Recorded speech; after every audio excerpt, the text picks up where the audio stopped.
Good evening, believers. How are you doing today? This is Love Coach Dasha coming to you today for the Healing Hour Live. It is our first Healing Hour Live of July. We have arrived in July.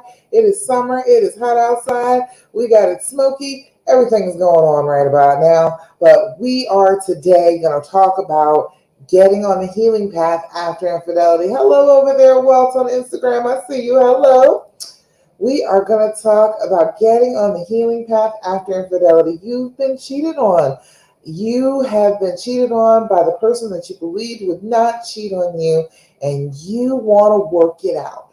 Even if people say that that's a bad idea, even if people say that you shouldn't do it, you still want to do it. And I am here to tell you that you absolutely can do it, and you can be successful at it too. All right? All righty. Thank you there, Walt. All right, let me make sure I can see everything on Facebook, Instagram, all of the above. If you've been with me before, you know I use StreamYard for my streaming. So if you've never signed up for it before, go to streamyard.com/Facebook and let them see your name. I can see who you are on the screen better that way. All right. So, ladies, if you're here, give me some likes, give me some love. Let me know you're here. Say hi. You know I want to hear from you. Let me refresh that and I'll be able to see. All right. Bring the microphone in here a little closer. So, today we're going to do what we normally do. You know, we're always going to talk about the things that you can do on your own, not with your mate, the things that you can do all by your lonesome that are going to help you to start to heal from this trauma. And we are going to talk about the stages of healing, what you need to do to heal, what those stages consist of. We're going to talk about a lot of things today. So if you have questions, if you catch something that I'm saying and you're like, I don't know what you're talking about, I need some more examples, go ahead and let me know. Hey, Cheryl. Good to see you. How you doing? Glad you're here. Mama Khan, I see you over there on Instagram. Hello. Glad you are here with me. Come on in. Come on in. Everybody's coming in now. All right. So, of course, the first thing, we always do, we're always going to do, I'm going to always tell you to do your deep breathing. Have you been doing your deep breathing? If you've not been doing your deep breathing, you need to get on that. All right. You are trying to heal from a trauma. And in the midst of trauma, your breathing changes. It's one of the most basic things that happens to you when you have something happen that stresses you out. Your breathing automatically changes. You start to breathe more shallow, start to sip the air instead of fully breathing in and exhaling. Okay, if we are doing that, just that simple thing, that is a physical thing. Okay, this is not in your head, this is not imaginary. That is a physical thing that you can do something about that'll actually start to make you feel a little bit better. All right, you can get control over your emotions, control over the thoughts a lot better if you're breathing deeply. Okay, so we are going to do our deep breathing together. We're going to do it 3 times together, but I want you to be doing this 5 times a day, all the time. Okay, even when you think you don't need it, do it on a regular basis. Do it so that it becomes a habit you just simply fall into. Put it on your phone. Set it as a reminder that I need to do my deep breathing, and at least do it 5 times a day. Because if you're doing it consistently, you are training your brain that no, I'm okay. There's no emergency here. I know that the trauma did happen, but right this minute, I'm fine. And then it can help you to lift some of that heaviness off you from the trauma. Okay? Be consistent. So we're going to do this 3 times together for the sake of time. We're going to do 4, 7, 8 breathing. What we do is blow out like you're blowing out a whole cake full of birthday candles. And I want you to blow and make the sound of blowing. Okay? I want every time you hear that sound, you make that sound, your brain to be like, ooh, she's relaxing now. Okay, it's time to take some deep breaths and relax now. You need to create a good trigger. So that is one that is very simple to do. You can do it regularly and you will have that trigger in your brain that every time you go, your body will be like, oh, it's time to calm down. And it will work with you instead of against you. Okay. So we're going to blow out, inhale for 4, hold your breath for a count of 7, and then we're going to blow out like we're blowing out those birthday cake candles again for a count of 8. If you have a hard time with your breathing right now, if the allergies are getting to you, if the smoke, if the humidity, it's all of that here. But if that is getting to you, do it with me a couple of times. You're going to have it, okay? It's not real complex. And using different patterns of numbers activates a different part of your brain than the fear is activated in. And so then you are using a different part of your brain actively and making it work. And so then it's not just in the fear moment, in the stress moment. All right. Okay. All right, Mama Con, hold on, Mama Con. That's some Thirsty Thursday news. Hold on. We're gonna talk about it. Yes, that's some good stuff. All right, hold on. We're gonna do our deep breathing real quick.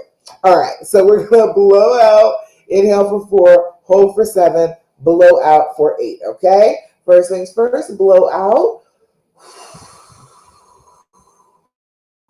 Inhale through your nose. 2, 3, 4. Hold it. 2, 3, 4, 5, 6, 7. Blow out. 2, 3, 4, 5, 6, 7, 8. Again. Inhale. 2, 3, 4. Hold it. 2, 3, 4, 5, 6, 7. Blow out. 2, 3, 4, 5, 6, 7, 8. Let's go. 2, 3, 4. Hold it. 2, 3, 4, 5, 6, 7. Blow it. 2, 3, 4, 5, 6, 7, and 8. Beautiful. How do you feel when you do your deep breathing? It should feel pretty good, okay? Even if it makes you a little bit slower, a little bit sleepier, that's okay because you've probably been stressing for a minute. You probably need to sleep. Or if it makes you a little bit more alert because all of a sudden you've got good, fresh oxygen to your brain, that's okay too because you've probably been kind of dulled from this trauma. You've been trying to protect yourself. And so you've been kind of dissociated. You've been kind of stepped back. So using the deep breathing can put you back inside your body, make you feel a little bit more alert. So it does lots of good things. Okay. Your breath is always going to be good for you. Use your oxygen. Use it. Okay. Use that. It's going to help you in almost all situations, almost all the time. Oh, second thing, do your journaling. Have you been doing your journaling? If you've not been doing your journaling, you need to sit down with it and start that practice, okay? You need to sit down. I don't care if you get this 3-pack from Dollar Tree. This was 85 cents somewhere. Does not matter what you use as long as you sit down and use it, okay? Get those thoughts out onto the paper, and you will let your brain know, hey, I'm taking those thoughts seriously, but I cannot do write this down. I'm going to put them in this safe place right here. It's going to be in this book, and I can come back to them whenever I need to. When I got a little bit of extra time on my hands to be able to handle whatever situation I want. It's good to do first thing in the morning when you wake up, getting ready to plan your day. It's excellent to do right before you go to bed, especially if you have stuff out of your head and down on the paper so you don't fall asleep with it in your head. It is good for you, okay? Do your journaling, please. All right. I journal a little bit every day. And I do it twice. Like I tell you all to do. I do it in the morning and last thing before I go to bed. Okay. I'm not telling you anything that I don't do. All right. So I want you to be doing this on a regular basis for yourself. Okay. Third thing. Third thing, we get to some good news because Mama Khan's got some over here. For Thirsty Thursday, I always want to hear about your good news. I want to hear about the things that are going well in your life. I know that this trauma has made you feel like nothing good can possibly be going on in your life, but that's not true. You have so much good. always around you. And I want you to start celebrating that. I want you to start jumping on that every single solitary time there is a good thing. Celebrate the hell out of it, okay? If you are only dreading the bad things but not celebrating the good things, that means that the bad things are getting outweighed day to day in your life. And even if you get on the healing path and the relationships, you're still not going to see those good things around you because you were choosing it for the bad. So Thursday is always about you coming up with something to be grateful for. Develop a practice of gratitude, okay? It's very hard to be miserable at the same time. You're like, well, I am very grateful for this roof over my head. I'm grateful for my job. I'm grateful for the internet. And, it's hard to be miserable when you're being grateful, right? We want to go from miserable to happy. We step in between there and be grateful. You can recognize grateful. You can recognize things that you can be grateful for. Even when you're trying to tell you that everything is bad, you still know good things are good. And so you can recognize them easier. You start practicing that on a regular basis, and your brain starts to look for things to be grateful for. Okay? So it's again brain training after the trauma. We keep working with it. Okay? So good stuff. All right, so Bo, come over here. Oh, you had a good conversation on the concept. You say we had a review. Oh, she's in that celebration period. Okay. She said we never made it in a church 3 years ago, and she said pray, pray, pray. All right. I know that's right. Oh my God. You had to be church with you. What healing you have done in such a short amount of time. I mean, when you first started off, it feels like it's going to just be forever. But it wasn't that long, was it? To get really stressed out to renewing our vows, feeling the love? It wasn't that long, was it? Trying to tell you that things happen.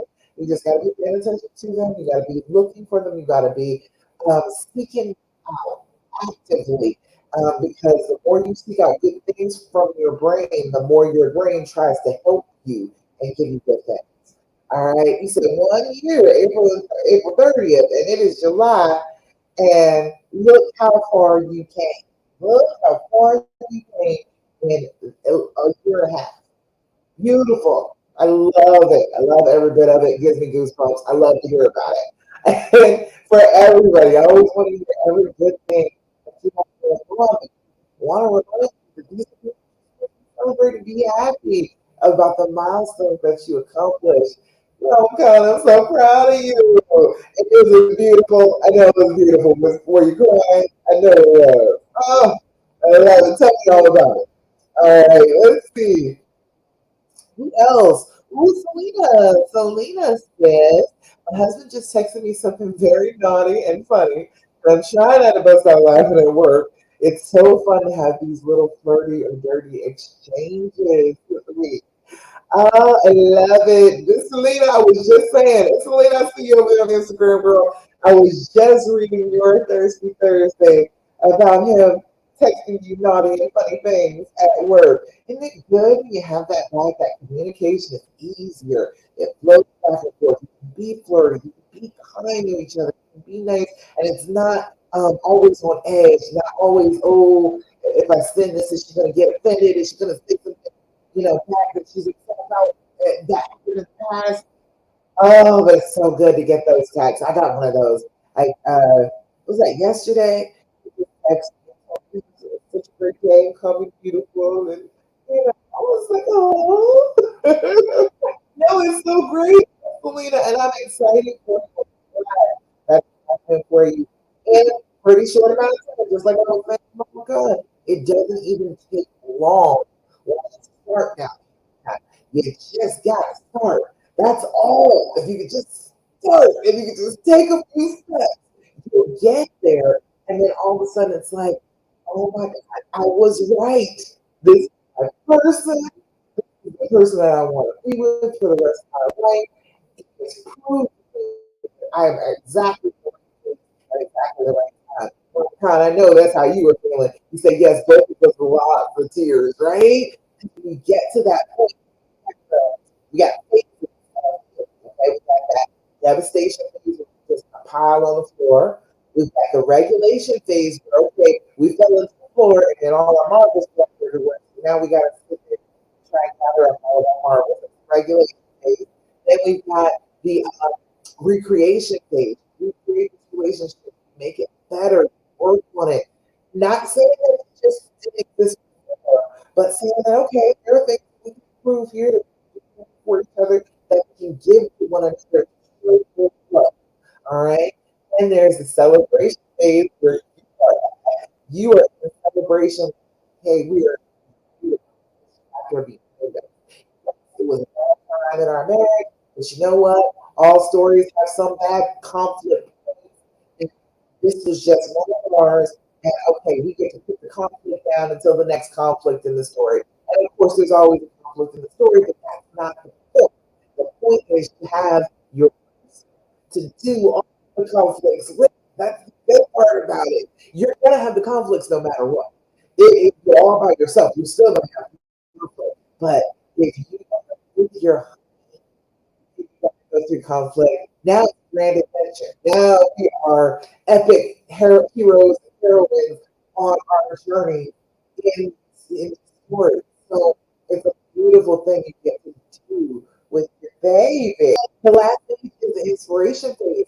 I swear I always call to be a pet. From being completely devastated to being able to be an inspiration to another woman who is exactly like you, who wanted the exact same thing you did. They wanted to stay, they wanted to work it out, but everybody is bombarding them with all of the negative and the why they should. And you get to be an inspiration, be like, okay, I know you're saying that you shouldn't, but I can give you a story about why you should.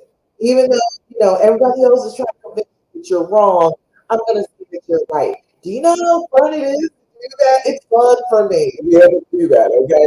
I like being able to tell so many women, hey, you don't have to break up. You don't have to make him miserable for the rest of your life. You don't have to be distrusting for the rest of your life. You don't have to do it because everybody else does. You have to do it. I love being able to tell you that and being able to show you that it's working, okay? And then when you actually do things, you all have been with me, you've been doing things, it works out. You heal. It's a beautiful thing, all right? So, well, Kai said it takes a lot of effort not to look in the rearview mirror. It does. It does. But Andre 3000 said spaceships don't come equipped with rearview mirrors. So we not gonna look in the rearview mirror. We are going forward. We are going that way. We are going zoom. Okay, you're not looking in the back.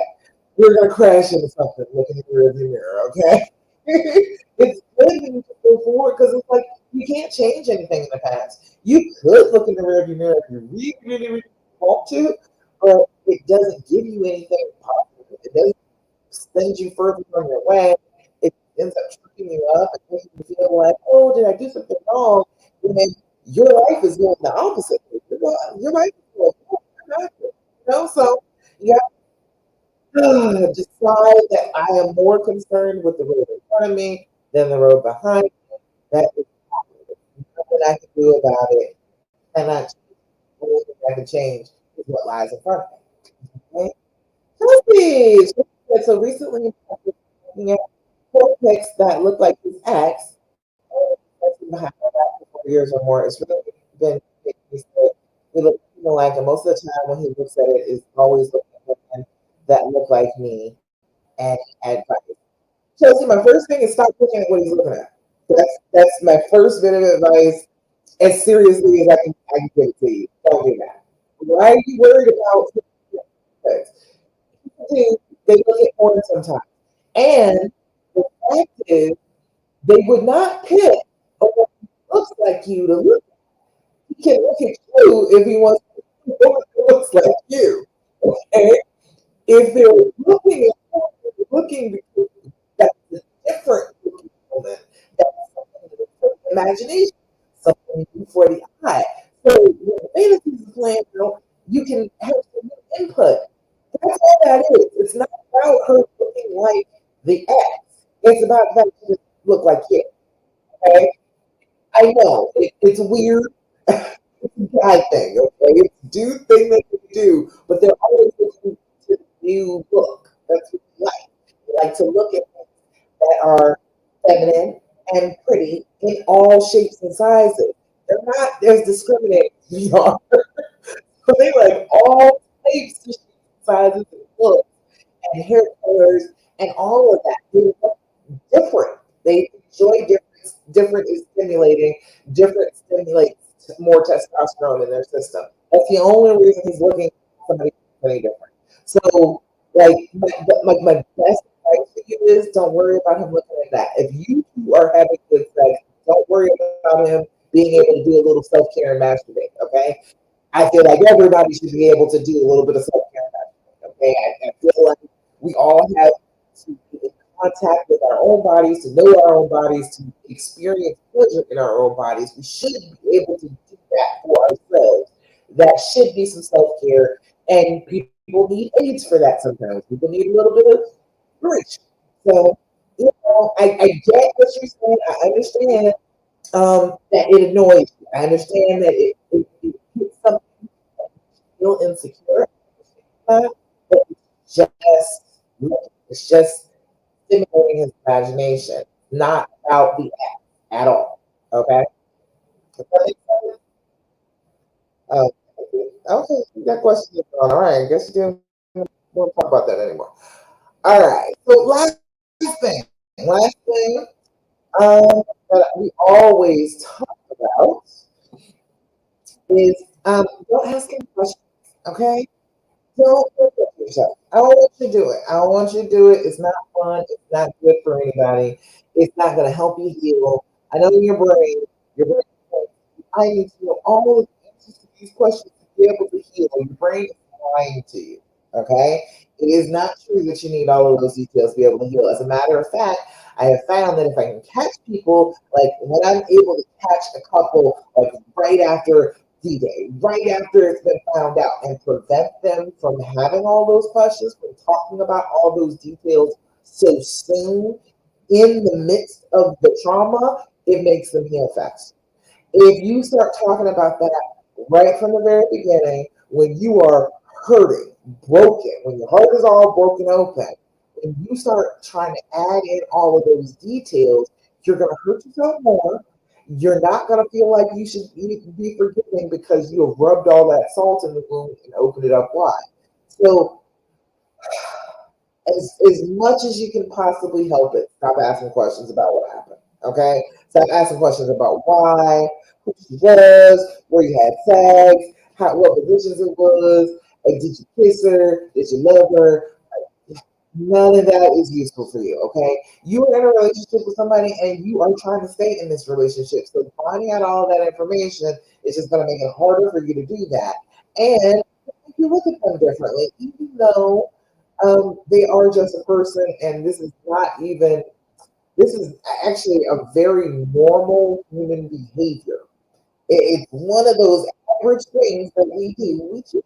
A lot of people cheat, okay, as human beings. So it's not even like an out of the ordinary, like perverted, like totally, completely abnormal thing that you're doing.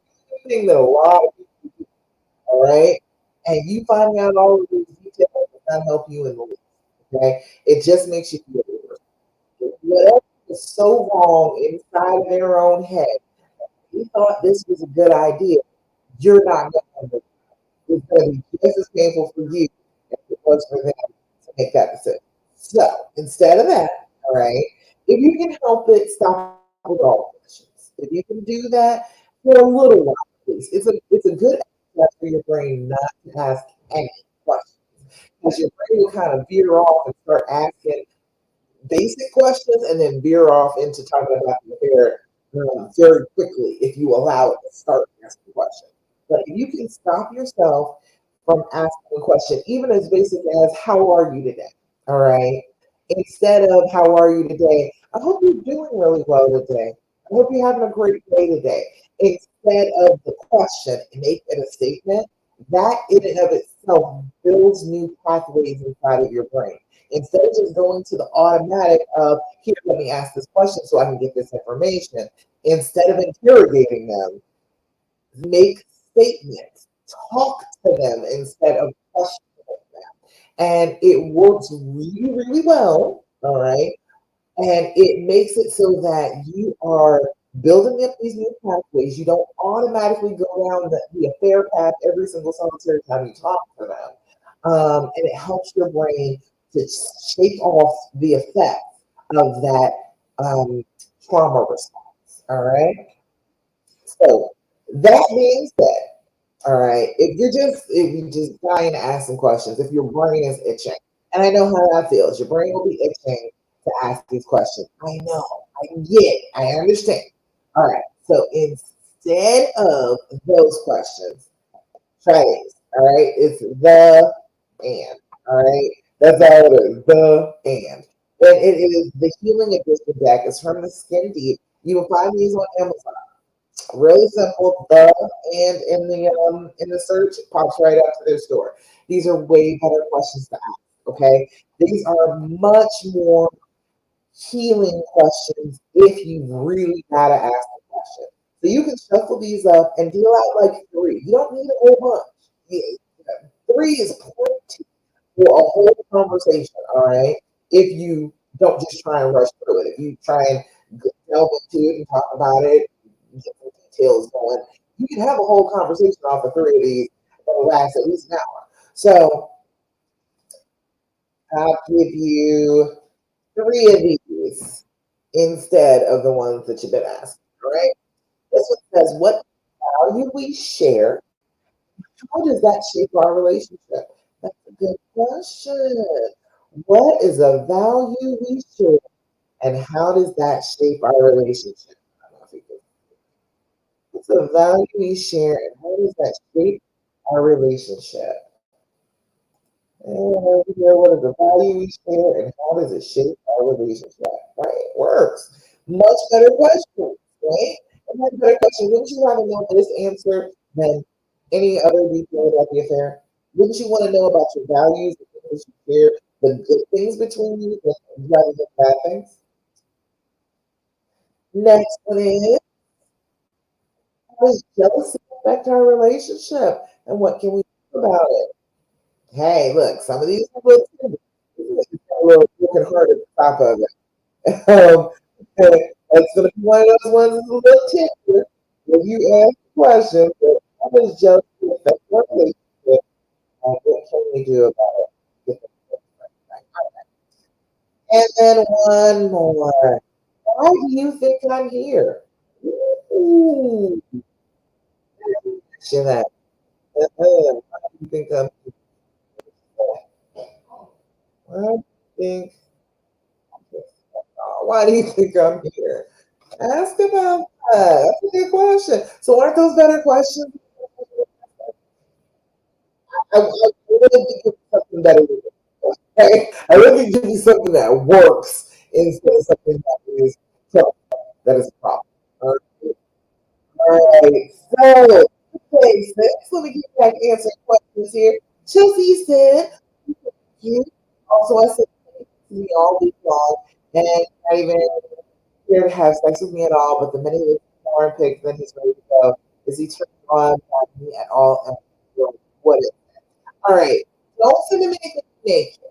Send something suggestive, but not naked. Don't be just exposed to cover, you know, who you are type of thing. Give them a little bit of imagination to work with and not just, oh, here I am naked. You know what I'm saying? They make them work a little bit.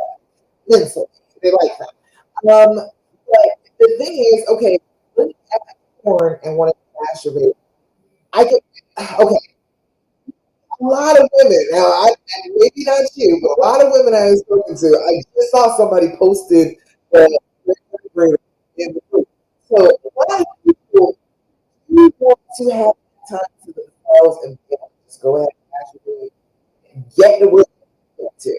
Okay, get the orgasm, get feeling good, and be able to move on with it. I, that is not a normal thing. Now, if you're not having sex at all, then there's a problem with that. Absolutely. Said he's turned on to go. can just pick what it is. And he sees you all the time, so it's less novel. He sees you on a regular basis.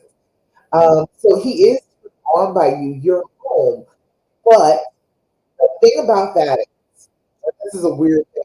They don't understand. Most of us don't. Is they have hormones too, and the the new woman, a new brand new woman, stimulates more testosterone in their blood than their when they're young. They stop producing as much testosterone to get into a good long term relationships with us, committed relationships with us. They don't produce as much testosterone. Then. And for them, that's weird. It feels like there's something wrong because they're used to having a steady supply of it. Um, what they feel with us is oxytocin. Oxytocin is the same thing you feel with baby. Okay, the more tender, more okay, I love you, not want to rip your clothes off type of a feeling. All right, it is missing the testosterone. And when he looks at those pictures, he gets those surges in testosterone, and that gets him excited. But with you, it's much more gentle, and most men aren't taught that you can have sex, you can be intimate with that same uh, softer, more romantic feel to it, and not just testosterone. Oh man, hardcore type of attraction. All right, it's two different types of attraction. You get taught that softer kind even exists. So it's a little bit weird for them. It's been with us for a while. That oxytocin going, it makes them feel so soft and feel feminine. And so then that drives them nuts. They don't like that. They would rather have the testosterone surge. Unfortunately, the testosterone surge kind of makes them bad. All right. The excess testosterone in their brain starts deteriorating in your brain. So it's good for them that we stop making that effect on them. Good for them that we don't produce all that testosterone for them. But for them, they miss and they feel weird and they feel way more feminine than they should or they think when they don't. And that is the hormone thing is weird and it's complicated, but does that kind of make sense to you? It's just the flood of testosterone that's getting him. It's not you at all. It's the fact that he had been missing that, and then the porn just gives him a good shot of it, and it makes him feel better. Does that make sense? Okay, I understand what you're saying. So the pixel send him should be more mystery. Yeah, you can cover up. You gotta send him nothing that's super like out there naked. You don't have to do that. You know what I'm saying? Every now and again, I just send my husband, a picture of my lips. You know what I'm saying? Just little things. It doesn't have to be anything like your whole body pic. It doesn't have to be all that. It can be a little bit more romantic, a little bit more sexy than overtly sexual. All right. So I hope that makes sense. It's hard with them because it's like you want to send them sexy things, you want them to be interested, but then you are the one that makes them feel like, oh, you're not the one that's like, they can be like, ooh, I want to rip the clothes off. It is supposed to happen like that. That's why they're doing that. And they link up with us and they love us and they work with a relationship for a good amount of time. They keep much better in life if they live longer because they don't have all that testosterone just rushing down their brain. Okay, do better. Do less. But it's just it's it. It gets they want to feel it. They feel it like that. All right. Anybody else got questions? Let me know. Let me know what you got going on. What is in your brain? How we gonna help you shut down the healing pathway? Oh, we went right last week for like 2 hours last week. I'm trying to keep you that long this time. All right, let's see. Questions. I know there was another one in here. Okay, there we go. Joni said how to overcome to get to the place and how to communicate. All right. All right. Let me start. I'll start with the second part first, Joni, because I like communication with men in particular because it's actually easier than it is with women. All right. It's a very interesting process. They communicate more through action. They do. If you want to sit down and have a long, drawn out conversation with them, that is for you. That is not for them at all. That is not how they communicate the best. And when you learn to communicate better through action with them, you get understood better. It's a much faster shorthand to be able to do things, do your actions rather than sitting there and talking about it. All right. So, find out what is his love language. What's his love language? Do the thing. All right. If it's active service, you know what I'm saying? Do things like wash his car. If it is, gifts, make sure that you're giving gifts. If it's physical touch, make sure you're always putting a hand on him somewhere, putting his hands in contact. If you can do the things that they equate with love, all right, number one, it's going to help you. It's going to help you to heal because you are doing loving things instead of fearful things.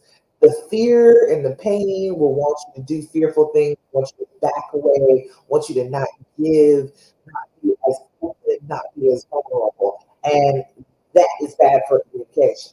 All right. So if we can start doing those loving things that they really enjoy, all right, and being willing to do them, coming from a place of, hey, this is the person I love, and even though they hurt me, I still love them. And I'm still going to show them love, and I'm not going to let their mistake be a reason for me not to express this love that I have inside, right? So if you are doing that, you're going to be communicating that you love him very much, and even when he's hurt you, you're still willing to heal. You're still willing to be. You're still willing to be okay later on. All right. So, and then you got um, that communication with him. He understands better when you're doing if your actions line up with what he knows to be love, if he knows to be love, then you are going to be speaking his language. You're going to be communicating on a much deeper level than you would be if you were sitting there trying to have a conversation. Okay, that first part. All right, that's the first thing. Communication thing. It's action. Action is the first thing. It really is. Okay, so how to get over what caused us to get to this place in the first place? Okay, there's a lot of reasons that you could have gotten to this place in the first place. Okay, there's a lot of different reasons, but most of it has to do with somebody's pain. All right. It could have been started with your pain. It could have been your pain, which made you withdraw.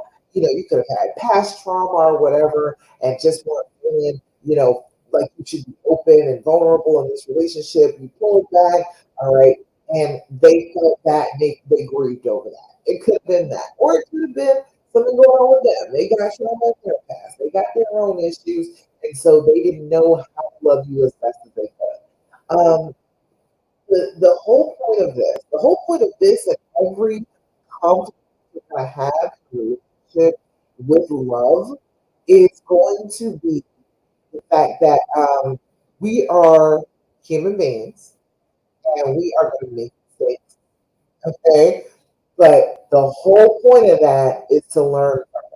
The whole point here is to learn, grow, become who you're supposed to be. Okay, you don't become who you're supposed to be with the conflict. Okay, it just doesn't work like that. You don't live up to all of your potential until you are forced to fight for it. All right, and this is one of those situations where you are forced to fight for what you really, really want, and what you really want is to be loved, and to give, and to be vulnerable, and to be happy, and to be healthy in this relationship. And this is one of those things where this is the first time you have something to really fight for. All right. And this experience, healing from this, understanding how powerful it was for you, if you even wanted to heal from it. All right. Understanding that is what's going to help you to grow, and that's going to keep you from getting to the same place again. Okay? That's what it's going to be. You're going to need to be welcoming all the growth and all the change and even all the pain that this has inspired. Your feelings are all temporary, okay? Welcome the pain, okay? Learn all you can from the pain and then release the pain. Let the pain go. And then go on with living your happy, healthy life, okay? You've learned lessons from this. You've learned that you're way stronger. You've learned that you have more love and compassion and forgiveness inside of you than you could have ever dreamed you had. You are growing. You are becoming. All right. And you get to do that with the person that you love, and you keep growing, keep getting to better and better places, better and better heights together. All right. So, whatever it was that caused this in the first place, we have to know that that was just one of the conflicts that is going to happen to us as people, that is supposed to be built into our lives to make our stories rich and interesting, and to make us grow into the people that we are supposed to be. So we just got to pay attention to that. You got to pay attention to the fact of what you did to get there in the first place, that played out, the pain, the inner stuff that was going on that created this, and start to understand like if you were in pain, to start to get out of that pain, to let those feelings pass, get back to happier times. Right? Does that make sense, everybody? Let me know. It's a little complicated. It is. Let's see. It. At what stage were you able to stop looking at his phone or checking it up? I was glad to for so long. I'm afraid that I'll not find out if something actually happened. If that makes sense, it does. It makes perfect sense. But if you know, so why do you think you would? You were being lied to. You still like, nah, nah, So he went to his phone and looked and checked. So you're trying to make it so that you have this fail safe that oh, if something happens, then then I'm looking, I'm checking, I'm making sure. But you already knew what happened. You don't need that. You've got things, good information. You need to go and check through it.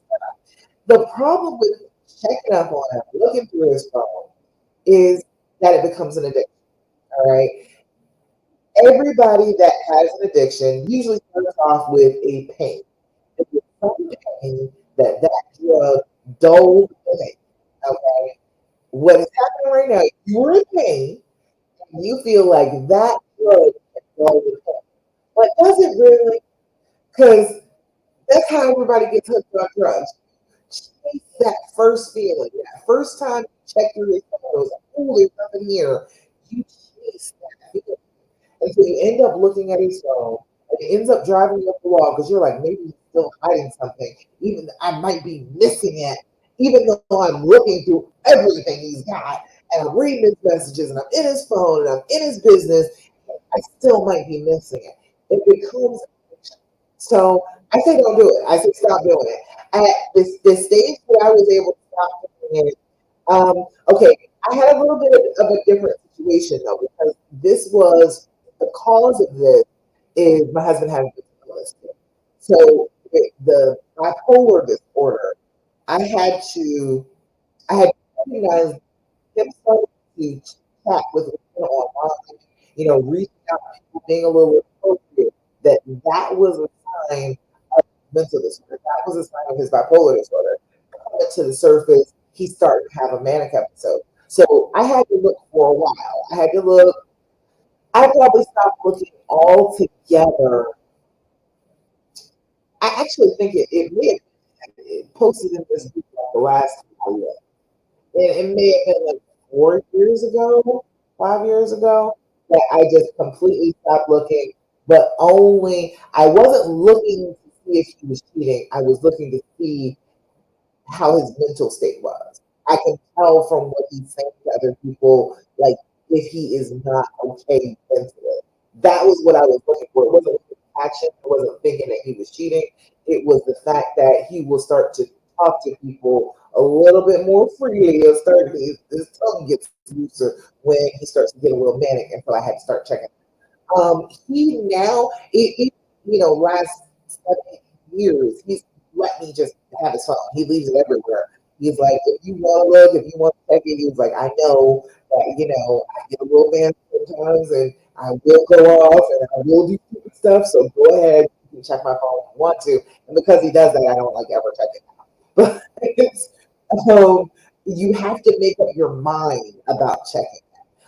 When I was doing it obsessively, just worried about him cheating, that was different from the last time that I actually checked it. When I was sitting there and just trying to search through his phone, going through every program, looking for some evidence that I know he's cheating, he's doing something wrong, that just drove me nuts. It was painful. It was always just worried about something happening, and it was just giving me a headache. It made me feel bad, and it made me feel guilty. And then, for real, this is not my job. Anyway, time trying to worry about this. There's a whole bunch of reasons, and I was just like, you know what, this is just too painful, and it's too much of an addicting um, thing to do. So for me, I had to stop. So I would say if you can stop it, if you can, don't keep doing because it's not good for you. It's not good for the relationship. You're looking through his phone, finding all this stuff. You're like his mother. That's not sexy. That's not sexy. You are going through his phone and punishing him like his mom and sending them naked pictures. That goes together. We can't use that. It's like a turn on and a turn off at the same time. It's not cute. So I say stop. If you can possibly stop it, if you have a hard time with it, tell him to change his code. I'll let you know and stay out of it. Break that habit. And then after you were broken habit, you'll go through a little bit of withdrawal from not checking for a while. But once you go through that a little bit, feel it a little bit, you'll feel a little bit better, and you'll feel like, okay, I don't have to keep on checking. And you just look at them and pay attention. You really can't have to pay attention when it happens. You think it happened. So you don't need to do all that. You're stressing yourself, giving yourself an extra time. Oh, let's see. Ria. Hi, Ria. So I got a birthday to go to for my nephew, so I can't make will this video be up later so I can watch. Love to all. We love you back. And yes, it'll be under media or photos or videos or it shows up differently whether you're on a desktop or whether you're on a phone, but like media section, and it'll be right there in that. You can usually scroll through the feed and find the video, and it'll be last. Glad that you at least stopped by to say hey. Let's see. So Tina says, yep, it becomes out of control. I looked at the same phone bill at least 100 times. Like, you didn't miss anything. It's just like you had to have missed something. And it's just making you miserable thinking about, oh, well, what if I missed something? What if there was something else going on that I don't know about? Look, if he was hiding it that good, okay, he hit it. All right, there's no need for you to sit there and explode your head trying to find it. All right? It's obsessive. It gets really obsessive really fast, and any obsessive behavior is not healthy behavior. If you start doing obsessive things, you will continue to do obsessive things, and it gets worse and worse and worse. That's when you end up doing things like remember the lady hit her husband or boyfriend, can't remember, in the parking lot in front of like a whole crowd of witnesses, hit him, ran him back over again in front of people. All right, that's what happens when you do obsessive. That's what happens when you get all hung up on what's going in, is this wrong, who is he texting, Lena said like what I thought Pizza Hut was never over. Exactly. Like, who is Pizza Hut? Like Pizza Hut? I'm trying to tell you, it makes you become a little crazy. And that's not trust either. That's the other key thing. You're trying to do this to trust. First of all, you're not very trustworthy. Check everything he's got going all through his stuff. If he was doing that to you, he'd be a stalker. Does not do stalker stuff. Okay. And then it doesn't help you actually heal because you're not believing in this person. You're not believing the best of the person that you love. You are thinking the absolute worst of them and trying to find evidence against them. So that's not loving. That's not a good, healthy relationship. So it's not, and it's not trusting. So you've got all that working against you when you're going through the fire. So don't do it. It's not good. It's not good for you. All right. Chelsea said, thank you. That really helps. I guess it all comes to light because your intuition will tell you. It will. Okay, let me just say this because I say this all the time. Men are not sneaky. Okay? They're just not. All right. There are a few women in here who are in relationships with other women, and we can be a whole hell of a lot sneakier than they can. But I'm trying to tell you, these men out here, these are not sneaky men. Okay? You would be able to find out. It's not that hard. They gotta do is pay attention to them for a little while. It's like they still everything. They're not good at it. They're not sneaky. They're just not.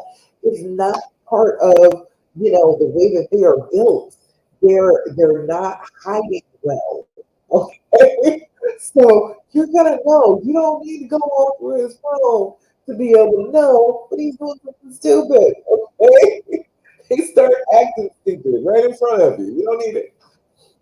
And then that's not driving you crazy and not letting you be a star, right? Because we got to work on that. I see tons and tons of like terrible advice and very bad habits when it comes to relationships. Number one, the whole, well, you should just leave, that whole thing. That has just ruined a whole bunch of relationships. And I think I talked about this last week. I think that comes from, back in the day, all the way up until what the early 80s, we couldn't even have credit cards, okay? Unless a man or our husband, our father said that we could have them. So I get why it is supposed to be empowering for you to be able to lead. I get that. But damn it, what if that's not what you want? Like, okay, you have every ability to be able to lead. That's great.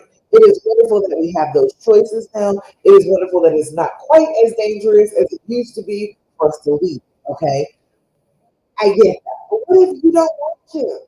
What if really deep down what you want is to be with this person and you love them anyway? So that means you gotta leave.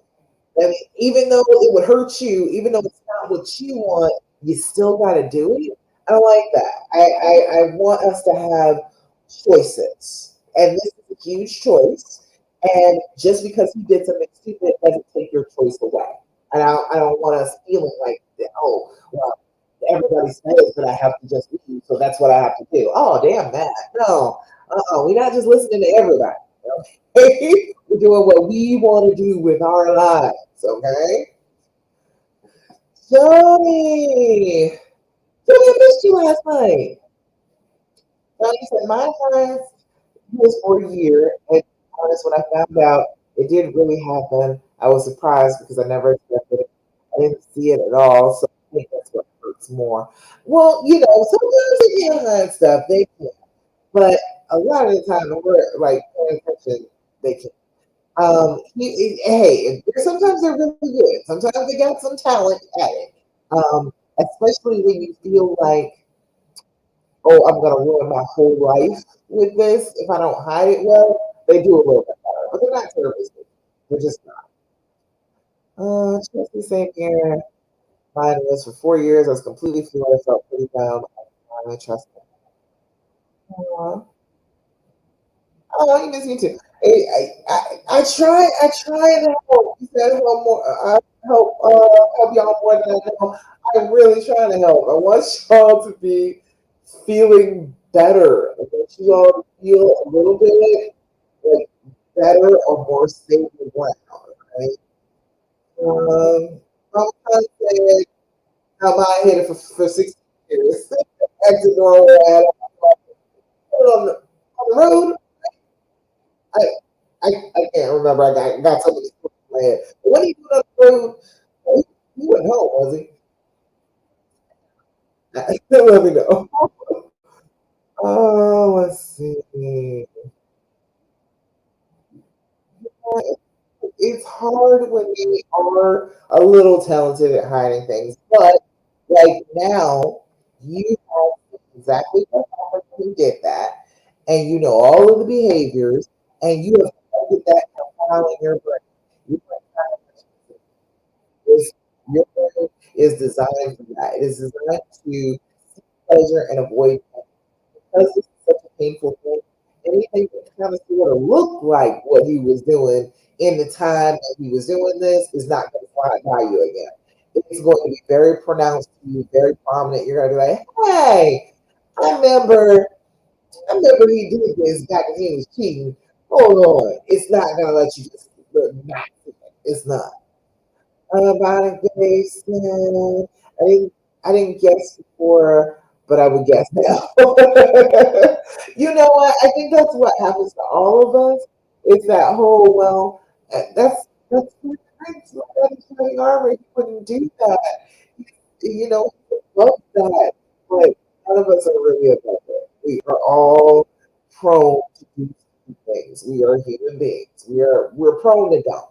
So it's like when you look at somebody and put them up on that pedestal like that, they're bound to fall off. They are going to fall off. So, when you go into it expecting them, okay, you may do something stupid. You may.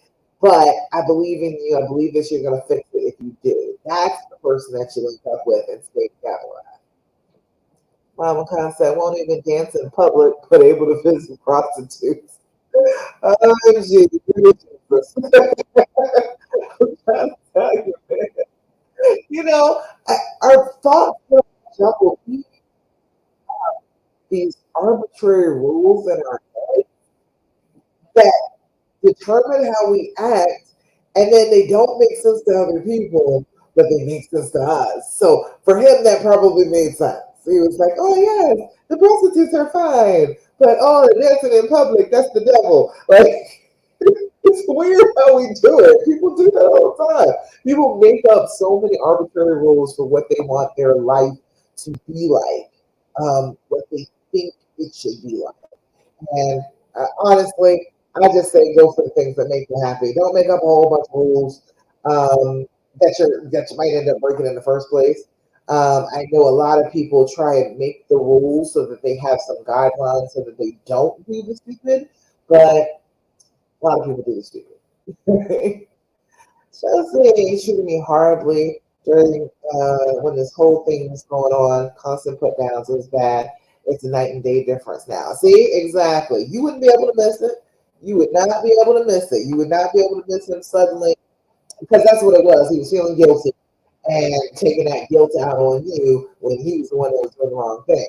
But you wouldn't be able to miss that if he was doing it again. You would know, hey, look, this is exactly the way you were acting before when he was running around cheating in the street. This is exactly the same thing that you were doing. You can let him know that you noticed that. So yeah, I don't think you're gonna miss it. We are very smart women, okay? We do not miss a lot, all right? And especially if we've had a negative experience, that negative experience is very strong in our brains. That trauma is very prominent, and we will recognize patterns that happened with that previously pretty easily.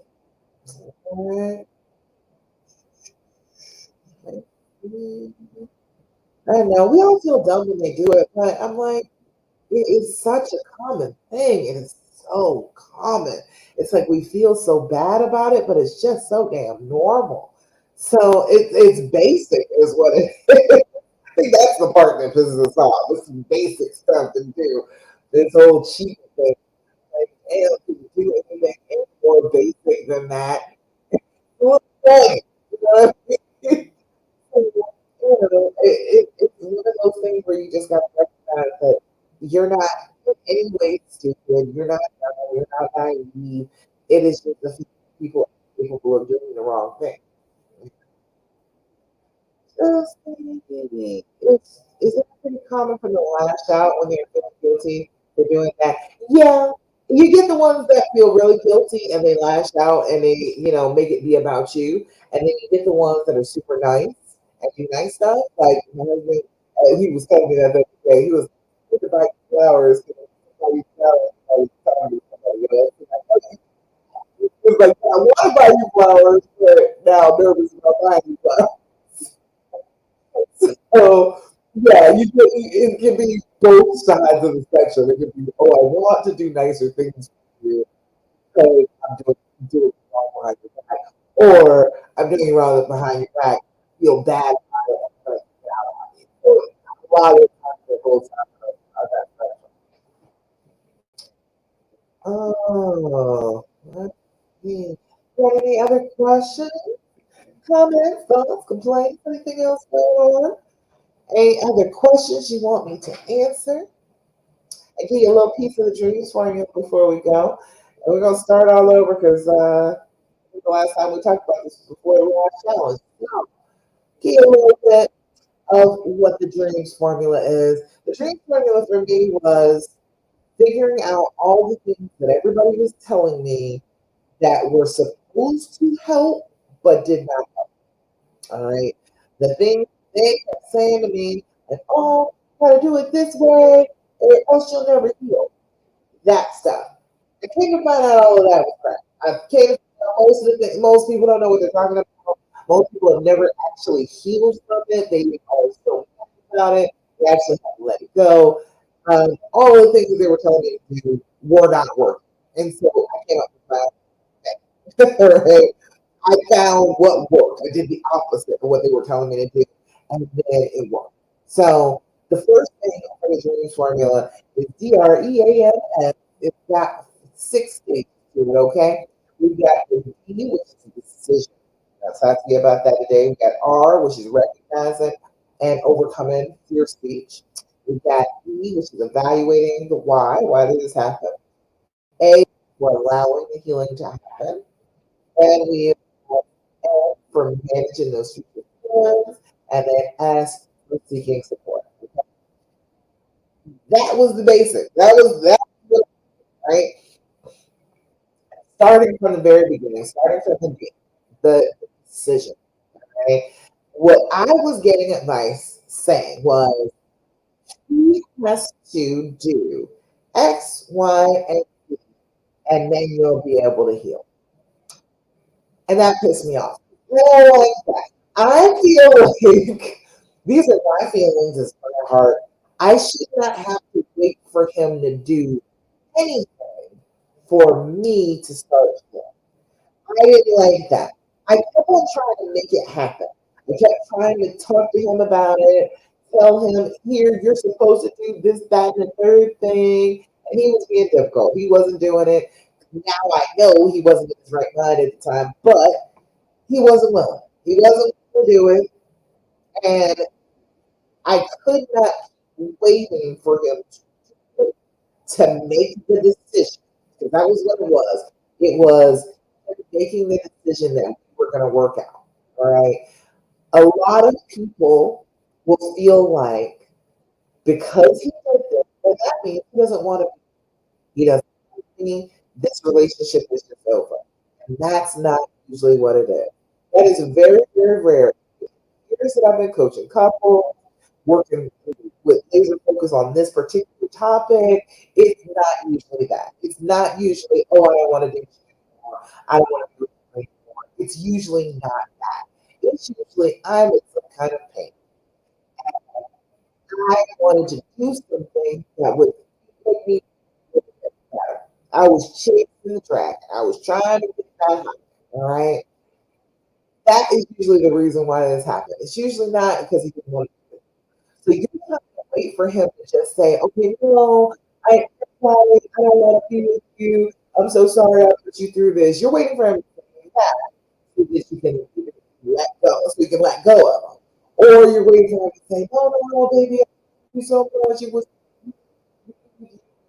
and then you can allow yourself to stay. I'm saying take him out of the equation altogether. I'm saying make that decision all on your own. Don't include him in the equation at all. It's all about you. Do you love him? Is this your person? Do you want to be with him? You trying to work it out? If it's you, not your kids. Either. Please God, don't put yourself on your kids. Do not say, "Oh, I'm staying for the children." You are not staying for the children. You're staying because that's what you want to do. Okay. Once the second you put it off on the kids, then a whole bunch of responsibility you are putting on the shoulders of children to fix your relationship. That's not cool. Don't do it. All right. It's not for anybody else. It is your decision to make. You want to be there or you don't. And if you do want to be there, then carry through, make the decision, and then act like the decision you made. I want to be here. I want to be healed. So I'm going to do the actions of a healed person. I'm not going to keep lashing out. I'm going to make the decision that if I want this, I am going to behave like I want it and take what's mine. All right. That's as simple as it gets for the decision. All right. That's the attitude that you have to have is that you have the capability of being able to handle this all by yourself. You don't need him to make this damn decision. He hasn't been making very good decisions lately. It's not a good thing to make such a decision right now. If you are going to work this out, that decision is on you. So put your mind that that's what's going to happen. And you let him know. Okay. Inform him of it. But you don't let him make the decision. All right. So that's basics. That's what I'm going to talk to you about today. We'll go over more of it in the weeks to come. Let's see. Okay. Joni said, my husband said he's sorry and will forever hate himself for what he did, but kept it going for a year. So did he really? He is saying he is more in love now than ever before. How do you believe that? Let's set the thoughts. All right. The first thing is he's saying he's sorry, he hated himself for what he did, but he kept it going for a year. So did he really? Yes, he did. The answer to that is yes. He did feel sorry. He did hate himself. You can still feel those feelings and still do the stupid thing. That is actually how most people operate. We will do something wrong. We know that it's wrong. We're aware that it's wrong. We that it's helping us, and so we continue. Okay, I know it sucks, but he did feel like, oh, I am a terrible person for this, but I'm going to keep on doing this. Maybe I'll feel like a better person if I do this. Okay, it's a weird cycle you go through. It's a weird circle that they go through in their heads to justify it. He probably is telling you the absolute truth about that. But the going off that was about his pain, not about you. Right?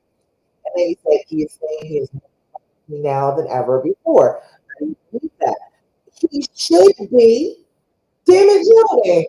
Doesn't that make more sense? He better be more in love with you now than he was then. Because now he knows that even though he had done something so horrible, you still love him. He better appreciate that. Damn right he should. You should believe that. That makes all the sense in the world. He better love you more now. He better. Because, oh boy, it could have been a very bad time for him. You could have gone out the door, you could have kicked him to the curb. But no, you still showed him love. Yeah, you should love you more. You should be recognizing what a God on this planet that you are and trying his very best to please you. Okay? That makes perfect sense. I know people always act like it doesn't, but the fact that you are even willing to forgive him, okay, that speaks a lot to your love for him. And that in and of itself, most men have ever been forgiven for in their lives. Ask him. Ask him if he's ever been forgiven for anything. If you are the person that is willing to do that, then he's going to give you all the love he's got to give. Because he has never seen that before. You are doing something magical. Okay? Okay? You are out here performing. Okay? Just because you love him still and you're still trying to work it out with him. So yes, damn right, you can believe that he should love you more now than then she approved that you are super, super lovable. All right. So I don't even doubt that, girl. Don't even doubt that at all. You're the queen. He should love you like that. He should love you more and more every year. Okay. Mama Khan, Mama Khan said, my biggest setback is when he opens me up. To help with my confidence. I know better, but I can't help it. It pisses me off in this way. You've got to be working on that though. You need to be consistently hyping yourself up, telling yourself good stuff about yourself. I do it all day. I do it all day long. There's a narrator going in my head telling me how wonderful and how beautiful I am and how wonderful my interactions with people are and how much people love me. I got a whole thing, a whole reel going through my head about how great I am every day. All right. And you used to have terrible self esteem. Terrible. First of all, self esteem. That's what you're talking about. You're not talking about esteem that somebody else gave you. You're talking about self esteem. You got to work on your own. Okay. You got to be able to find a good feeling about yourself without other people having to lift you up. But every day, constantly, good things about yourself. How wonderful you are, how beautiful you are, how brilliant you are, all the time. You say the negative stuff, don't you? I have found that most women do it. You all tell me, give me some heart if you understand what I'm saying. That negative thoughts come like water. They just flow. You can say something negative about yourself with your eyes closed and time behind your back, can't you? You can find a negative thing to think, to say about yourself with no problem, right? I see the hearts, I see them. So it's no problem to do that. So what we need to do is recognize that that's the automatic, that's the default. We got to switch that default back. We got to switch that back. We got to be like, no, no, no. The default is not going to be that I'm just so terrible and I'm just a walking disaster. The hell? No. Doing that, we need to be able to reach for the nearest thought, and the nearest thought is, oh my gosh, she's just such a goddess. She's just, I can't believe she was gracious. I can't believe out here on this earth to be here amongst us. That is the thought that you need to be able to reach for in your brain at the drop of a hat. Okay?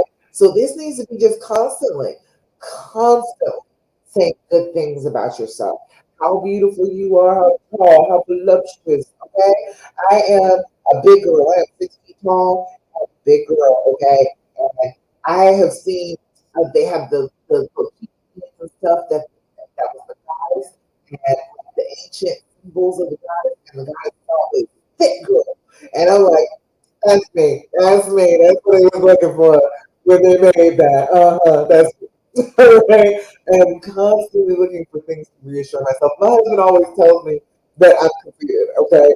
And from the outside, it looks like I used to, I taught head and shoulders taller than most people, like all through school, and I called attention because I looked different from other people.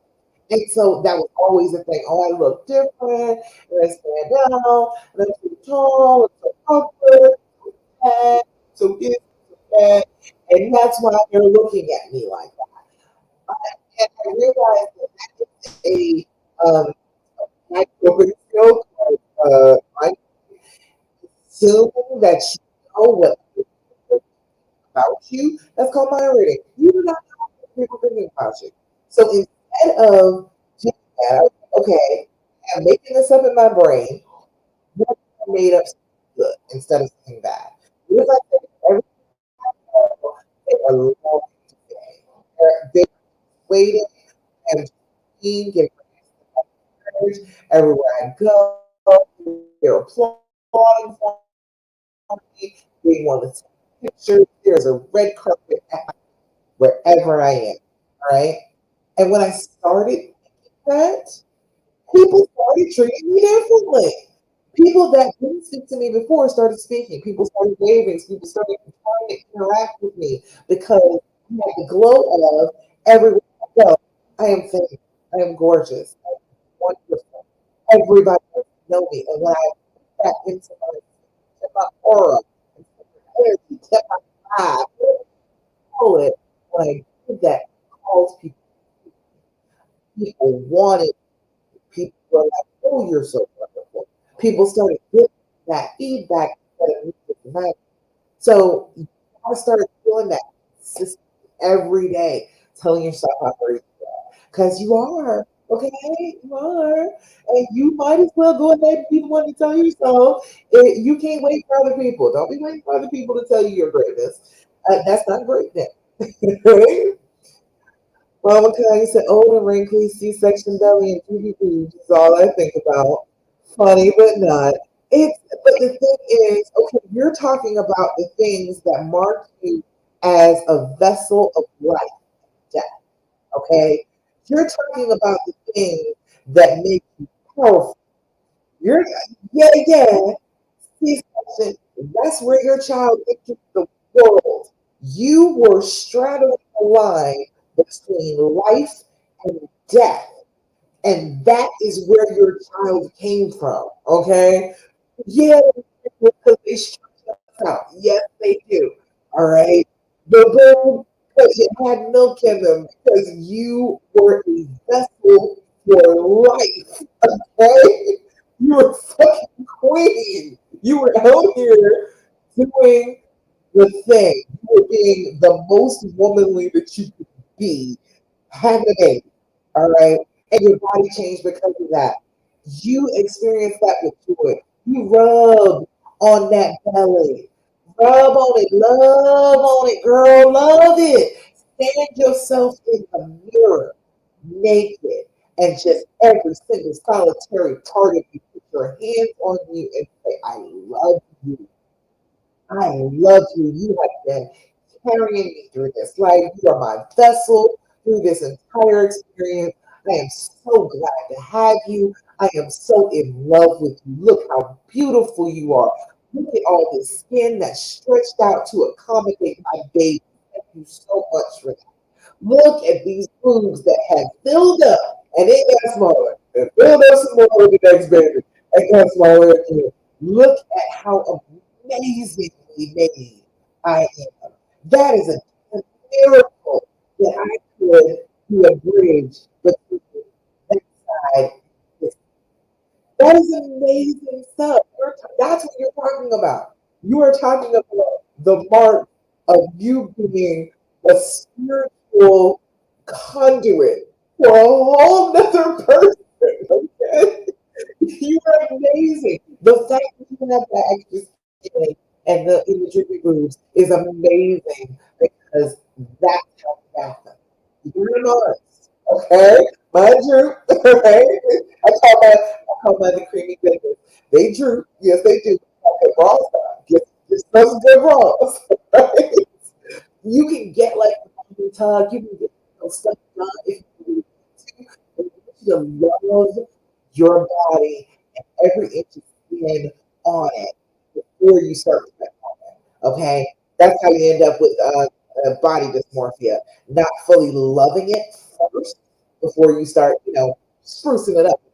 If you want to spruce it different, I don't think I'm going to end up doing that. I don't think that I'm going to type of tuck or anything going. I got a belly now. I didn't used to when I was young, but actually, after my first, I still have a belly. I one now, you know. You just gotta appreciate it. On and every solitary. Look at yourself in the mirror and love every single thing you see. All right, front, back, side, to side, every bit of it. Send it. Okay, when you do that, you have to start to transform your body too. Send that positive energy into your skin, touching yourself, giving yourself love. Okay, we're bringing some collagen back up to the skin. We are working on that. We are changing what our brain is thinking about those parts. And so our brain is send a rush of blood to those places, to aid those places, because those are the places that we love. Let's put some cells down there to help this out. Let's send some extra fluid. Let's send some blood to those areas so that you can love on these areas a little bit more. So all the way around, ah, no, you gotta be just constantly loving yourself. I got lots of stuff for getting yourself esteem. Honey, get yourself a crown. Okay, get yourself a crown. Believe me, wear a crown outside for 5 days. Yeah, head up, poised, queenly, waving. Right? Trying to tell you, do that for yourself. You will not feel droopy anymore. You will feel regal. You are regal. Like his babies out here, you doing miracles, girl. Oh, let's see. Anybody else doing anything for me? Any other questions, comments, thoughts, complaints? Everything that I tell you, it's all about practice. It's all about consistently doing something a little bit different than what your brain would tell you to do. Your brain is on fear mode right now, and it wants you to do things that are supposed to try and back away, try and be smaller. And I am here to say that you don't need to be smaller. You need to live as loud and as big as you possibly can, and the fear is stopping you from doing that. So we need to put the fear down, do the exact opposite of everything that it tells us to do, and get ourselves out there feeling good about it. Okay? So that all makes sense to you. Let me know if I'm talking crazy, y'all. You know I am. You know I will say just things that just make people think that I'm nuts. But I'm trying to tell you this stuff works. Okay? All right. So that's about it for today. I'm always going to tell you at the end about doing an affirmation. And just like we were just talking about, how wonderful you are. You can do affirmations first. Okay? You can do negative affirmations. If you tell yourself, oh, I'm old, I'm saggy, I'm ugly, I'm not attractive. Yeah, your brain is going to believe that. Okay. But if you are constantly saying, I am beautiful, statuesque, and every just being on me shows how much of a goddess I really am. You can do that instead, and if you're constantly putting that thought into your head, the other negative thoughts don't have space. Okay? You need to make less space for the negative thoughts, especially after trauma. All right? So I'm going to give you an affirmation for today. This one says, today I will look ahead. Woo, girl, I love looking ahead. We're not looking back. We're not in the rearview mirror. Okay? Spaceships don't come equipped with rearview mirrors. Okay? We are looking forward. Today I will see my. It is a beautiful life I'm looking forward to. Look at that. That's what we keep telling ourselves. Today I will look ahead. Today I will see my future. It is a beautiful life I'm looking forward. Not, oh, it's so miserable. I'm going to be so sad forever and forever. No. What you tell yourself is what you're going to bring about. What you consistently tell your brain is what your brain believes, and what your brain believes is what it delivers to you. So we must be very aware of our thoughts. Say affirmation. Today I will look ahead, not behind. All right. And I need you to be saying that consistently, doing your deep breathing, doing your journal, doing that gratitude, and not asking any more questions about this affair. Okay. You don't need to know anything more about it. It's just painful. All right. So that's it. That's all I got for you today.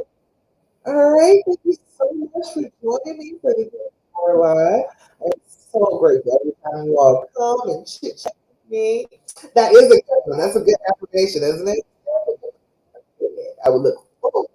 All right. We don't look behind us anymore. It's not fun. Trying to look behind us. What good is there back there? There's no good stuff back there. Well, all right. So thank you so much for joining me. I will be back again next week, Thursday, 8 p.m. Eastern Standard Time for the Healing Hour Live. In the meantime, do not do what fear tells you to do. Stop listening to the fear. Whatever it's saying, however it's trying to make you back off, be smaller, do the exact opposite. Um, I'm so, so proud of you, and I love you. Okay? I will check you out next week here, right here, 8 p.m. Eastern Standard Time for the Healing Hour Live. Bye. Bye, Instagram. Good night, Selena. You're so welcome. And bye over here on Facebook, YouTube.